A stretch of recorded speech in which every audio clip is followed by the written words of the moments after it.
Hey there, thought I'd make another video. I've got a lot of requests on how this bandsaw setup was put together. Eventually I'm going to make a video of it. Essentially, I don't know how much of this you can see in the screen there. The frame, the angle iron frame down here that's attached to the saw is just a rectangle frame I built. The welds are all on the aluminum. The angle iron up top, steel angle iron, is not permanently attached to the aluminum. It's that way so that I can make fine adjustments if I need to. And then it's essentially bolted to the side of the steel 20-inch jet bandsaw. I do have a couple of legs underneath it to keep it from sagging. I've had a couple 100 pounds of wood sitting on this at a time, larger logs. This saw is not made to be a mill, but it sure works well for me. So, recent upgrade on here. A lot of what I do is making blanks, turning blanks out of uncommon or rare woods. This is some flowering dogwood, pretty hard to get a hold of, extremely hard to get through the drying process. But one of the essential steps is to remove all the bark, or as much as you can, so that you can get all the little wood-boring beetle larvae out of it before they completely destroy your wood. And on these smaller pieces, the way I do that is use the bandsaw to cut them down to square blanks, and then put them in a box to dry. So this is pretty wet wood. Once I'm done here, I'm going to take these over. I'm going to straighten two sides, and then I'm going to take it over to my saw stop and try to remember to put it in bypass mode so I don't destroy a cartridge. This is the upgrade for these round logs. They are extremely hard to hold, and for years I've been basically just holding them and hoping that I didn't end up cutting a finger off. Now I've got this board here. Let's see if I can show you what we've actually got going on. Got some 3-inch screws that come through this 2x4, and when the board comes down, those screws are going to stab into the wood underneath. Another thing that would help is putting some friction tape on the table. I'm just not quite ready to do that yet. But that is essentially what you're looking at here. See if I can get that camera where we need to be. And then I've just got a little door hinge, a residential door hinge, holding this board in place. I used that because they're fairly rigid. They don't have a whole lot of play in them like a barn hinge would. Okay, less talk, more cut. So this is my 20-inch jet bandsaw, some flowering dogwood, and a little bit of noise.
Okay.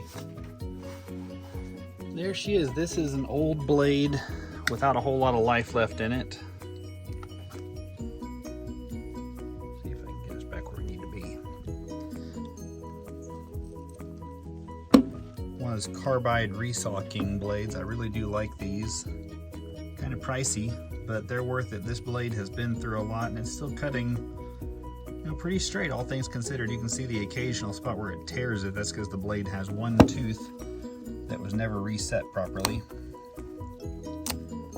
So that is really all I got on this. I'm going to peel off a lot of the rest of this bark. Now that I've got two sides straight, I'm going to take this over to the table saw and see if I can detonate one of my saw stop cartridges by not putting it in bypass mode. You have to put it in bypass mode if you're cutting anything remotely wet, and this is very, very wet. Thanks for watching. If it was helpful, please consider liking and subscribing so you can get our latest videos, and pass it along to a friend. Thank you.